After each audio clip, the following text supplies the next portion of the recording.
Il est temps pour nous de vous informer. Bienvenue à tous. À présent, le sommaire. Le chef d'État Félix-Antoine Tshisekedi est de retour à Kinshasa après avoir participé au COP15 en Abidjan. Le chef d'État Félix-Antoine Tshisekedi a participé à la réunion de conférence de l'Union africaine. Une fois de plus, merci de nous suivre comme annoncé dans le sommaire de cette édition. Le chef d'État Félix-Antoine Tshisekedi a regagné la ville-province de Kinshasa après un bon séjour en Abidjan en participant au COP15. Suivant ces récits qui nous est proposé par Dalia Abelema. L'objectif de son déplacement pour la Côte d'Ivoire, précisément en Abidjan, c'était pour prendre part au sommet de la COP15 sur la lutte contre la désertification et la sécheresse.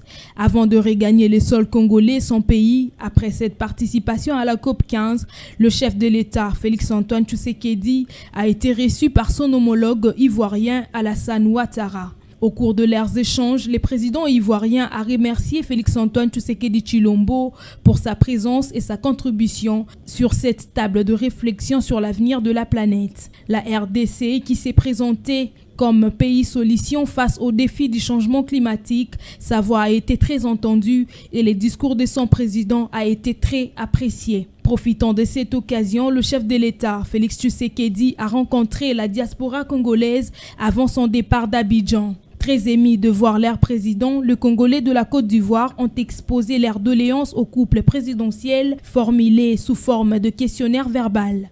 Sur place, Félix-Antoine Tshisekedi Tshilombo a rassuré à ses interlocuteurs de mener 2 efforts pour redresser les pays plongés aux antivaleurs depuis plusieurs années. Il a également profité pour détailler sa vision et son programme de grands chantiers de son quinquennat. Notant que, après ces 2 rencontres, notamment avec son homologue ivoirien et celle de la diaspora congolaise, Félix-Antoine Tshisekedi Tshilombo, accompagné de la distinguée première dame Denise Nyakeru, ont regagné la République démocratique du Congo. De retour à Kinshasa, Félix-Antoine Tshisekedi a participé à partir de son cabinet de travail à l'Union africaine à la réunion virtuelle de la conférence de membres du bureau de l'Union africaine. C'est mardi, suivant les détails. Après son retour de la Côte d'Ivoire, précisément en Abidjan, où il a participé au sommet de la COP15, le président Félix-Antoine Tshisekedi Tshilombo a pris part le mardi 10 mai dernier à la réunion virtuelle au bureau de la conférence de l'Union africaine. Une réunion présidée par le président sénégalais et président en exercice de l'Union africaine, Macky Sall.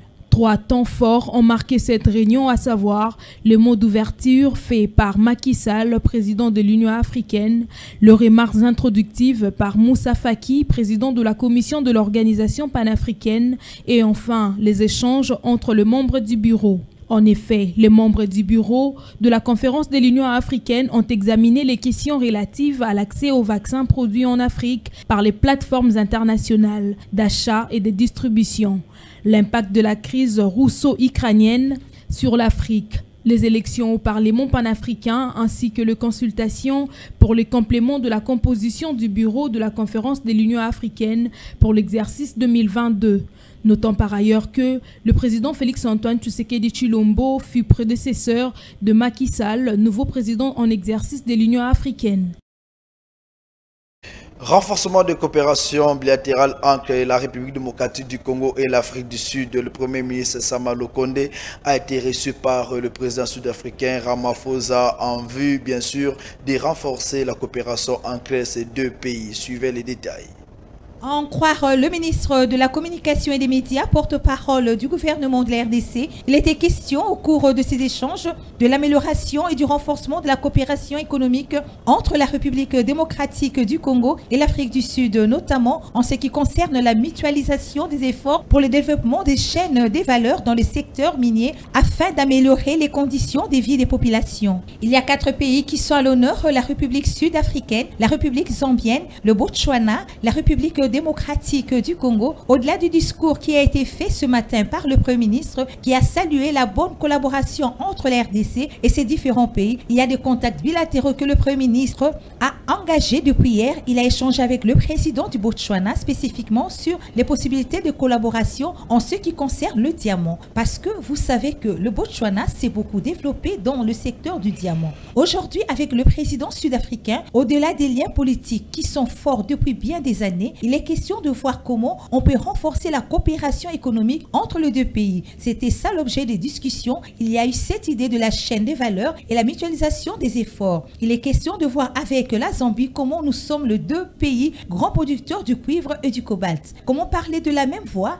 C'est possible de le faire avec le Botswana, avec la filière du diamant, avec l'Afrique du Sud aussi pour le marché. Les opportunités, vous savez qu'en termes des investissements économiques, l'Afrique du Sud est très implantée en RDC, a confié à la presse le ministre Patrick Muyaya Katembwe, porte-parole du gouvernement. Forum Mining Investing, Sama Lukonde, le Premier ministre, a tenu un point de presse mercredi, suivant le compte rendu avec Marie-France Adjala.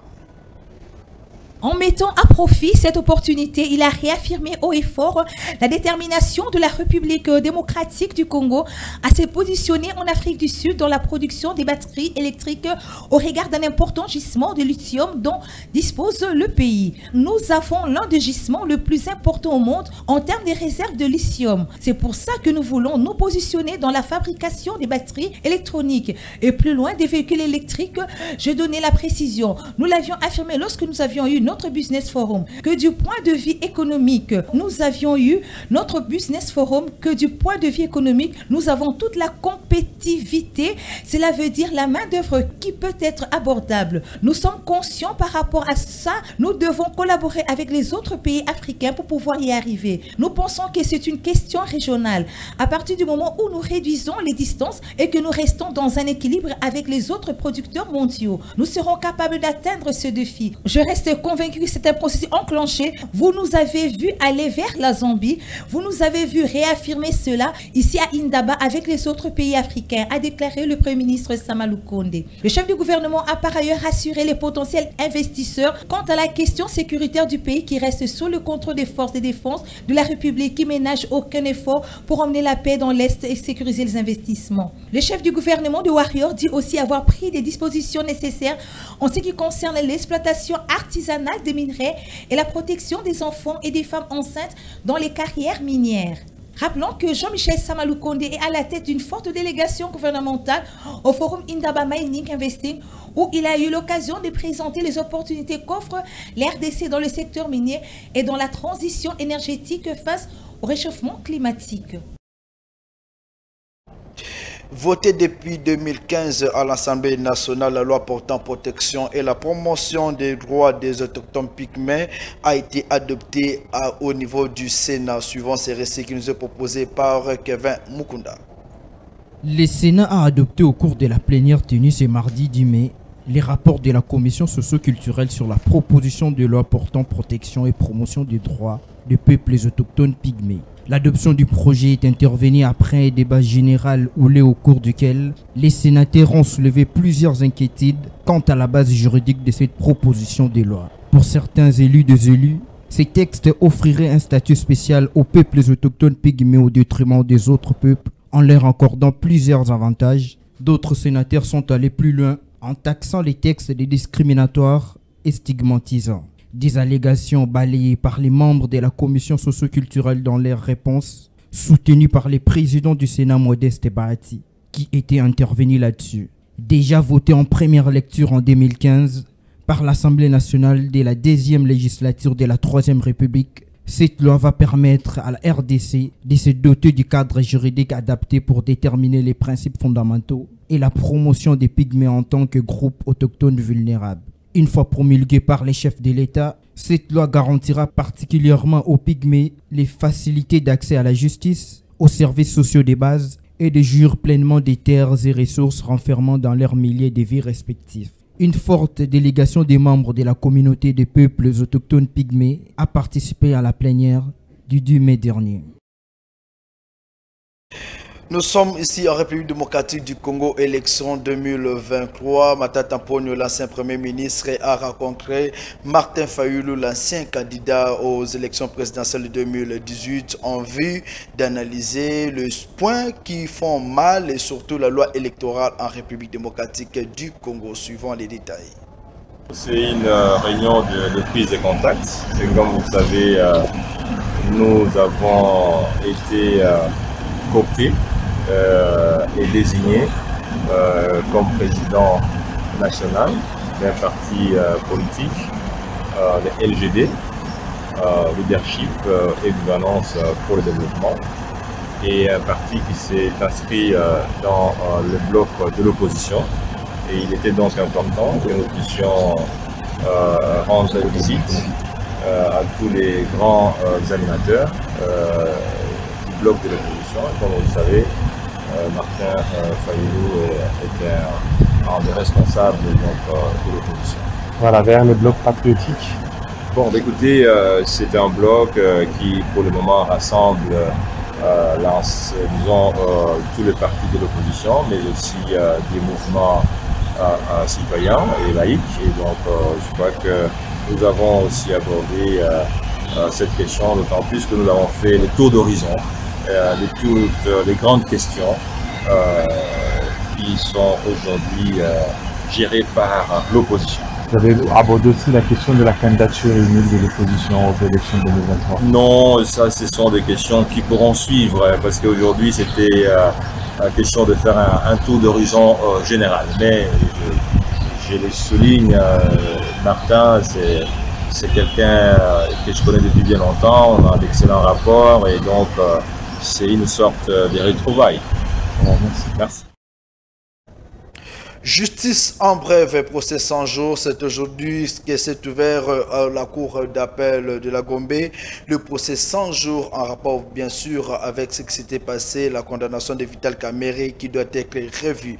Nous allons revenir dans nos prochaines éditions. Continuons avec cette édition politique à présent. Élection de gouverneur dans 14 provinces de la République démocratique du Congo. Jean Voimba dénonce le fait qu'il lui a été proposé une somme d'argent en vue de voter pour le candidat dont il cite son nom dans cet élément. Suivez. Au tout début, je l'avais dit avant que même la pré-campagne commence, je demandais à tous nos collègues députés d'être ouverts vis-à-vis de tous les candidats. Parce que c'est le contact personnel, physique et même deux fois à travers les réseaux, les radios, qui peuvent emmener quelqu'un à avoir une idée vis-à-vis du programme. Parce que tous les candidats refusaient de ressortir leur programme, sinon d'être copiés par X ou par Y. Et nous nous sommes rendus compte que la plupart, sur 80% des candidats, leur projet de société était le même. L'honorable Eugène Diomi a été un candidat comme tout le candidat. Mais des propos opprobres qu'il a voulu jeter sur cette institution m'a offusqué. Et je suis en train de le répondre personnellement. L'honorable candidat gouverneur Eugène Diomi est venu me voir en tant qu'électeur. Je lui ai posé la question la première fois. Allez voir les députés. Ne venez pas vous focaliser sur le président Voimba. Parce que Voimba n'a qu'une seule voix. Je crois que vous étiez là le premier jour à ma résidence. Il est revenu le deuxième jour en disant en caca, parce que c'est mon petit-fils, en caca, par rapport à ce que je suis venu vous voir. Vous savez, dans une campagne, quand nous faisons de campagne, tout le monde peut prendre un coca, un biscuit ou tout ce que vous voulez. Comme vous n'aimez plus manger chez les autres, vous n'aimez plus boire avec les gens, c'est pour cela, moi, je vous remets mon makasu, mon tsamba, mon lungwela, mon tondolo et tout. Et il me propose de me donner un chèque de 50 000 $. Je lui pose la question, à quoi servira ce chèque? Je n'en ai pas besoin. Le makasu, le tondolo, le tsamba, le lungwela que vous m'avez donné, c'est suffisant. Et il me dit, non, si c'est comme ça, je vous fais un contrat de 6 000 sacs de ciment. Je lui ai posé la question, mais où est-ce que vous aurez ces 6 000 sacs? Chez Sinat. Ça m'a encore fait plus mal. Parce que Sinat n'est pas encore ouvert et je suis en contact avec les travailleurs de Sinat qui sont en train de se démerder pour trouver un autre partenaire pour qu'ils puissent venir là-bas. Mais je me serais en faux. L'honorable Diomi a été gracié par le chef de l'État Il n'a pas été amnistié. Il a interdit des alentours de 500 mètres des écoles de filles. Et c'est quelqu'un comme ça qui croyait qu'ici, les députés ne le savaient pas. Comment voulez-vous confier le gouvernorat à quelqu'un qui ne peut même pas aller rendre visite aux écoles de filles? Et il ne doit pas dépasser 500 mètres. C'est un très mauvais d'ailleurs. À la prochaine plénière, nous allons voir s'il ne va pas y avoir une saisine à la justice. Le ministre des Transports et des Voies de Communication a présenté le modèle de permis de conduire qui sera délivré de la fin du mois de mai 2022, suivant les détails. Voici le spécimen du nouveau permis de conduite biométrique sécurisé avec puce qui sera bientôt en vigueur en RDC. Le modèle de ces documents importants pour les usagers d'automobiles a été remis à la vice-première ministre, ministre en charge de l'Environnement et représentante du Premier ministre qui, à son tour, l'a remis au ministre des Transports et Voies de Communication. Ce permis de conduire biométrique sécurisé avec puce a été présenté à l'opinion nationale à l'issue de la cérémonie de signature du contrat de production de ces documents entre les ministres des Transports et le directeur général de la société qui a gagné ce marché après un long processus rigoureux de passation des marchés publics au Congo-Kinshasa. Pour le directeur général de cette société contractante, ce document présente plusieurs garanties sécuritaires pour leurs usagers. Parlons société à présent. En international, le nouveau patron du réseau social Twitter a fait une déclaration par rapport bien sûr à l'annulation du compte Twitter de l'ancien président des États-Unis et nous allons suivre cet élément. Au cours d'une déclaration faite mardi 10 mai dernier par l'homme d'affaires Elon Musk, érigé en farouche défenseur de la liberté d'expression, affirme pouvoir lever la suspension définitive du compte de l'ancien président américain Donald Trump, mise en œuvre après l'attaque Capitol. Pour ces derniers, le prochain acheteur du réseau social Twitter qualifie cette décision moralement mauvaise à ses yeux. Je leverai la suspension définitive de l'ancien président Trump, a déclaré Elon Musk lors de cette conférence organisée par Financial Times. Pour la petite histoire, Donald Trump, ancien président américain, a été banni du compte Twitter le 8 janvier 2021. En raison du risque d'incitation à la violence après l'attaque violente du Capitole avec 88 millions d'abonnés, la plateforme était jusqu'alors son principal outil de communication au quotidien. C'est ainsi que l'ex-patron du réseau social Twitter, Jack Dorsey, s'est décidé de la mise à l'écart de Donald Trump. Certes une bonne nouvelle, mais constituait néanmoins un échec et un précédent qui s'est semblé dangereux par rapport au pouvoir détenu par les grandes entreprises. Notons que cette nouvelle décision sera appliquée si et seulement si l'homme d'affaires Elon Musk parvenait à débourser 44 millions de dollars américains pour l'achat du réseau social Twitter. Bouclons cette édition avec ses brèves procès chez BA. Paul Mouilamboué a été acquitté ce mercredi. Le détail de nos prochaines éditions. Nous sommes arrivés à la fin de cette édition, mais avant de nous séparer, place au rappel des titres. Le chef d'État Félix-Antoine Tshisekedi est de retour à Kinshasa après avoir participé au COP 15 à Abidjan. Le chef d'État Félix-Antoine Tshisekedi a participé aujourd'hui du bureau politique de l'Union africaine. C'est bien la fin de cette grande édition. Merci à vous tous qui nous avez suivis. Bonne suite des programmes sur votre chaîne Congo France Télévision.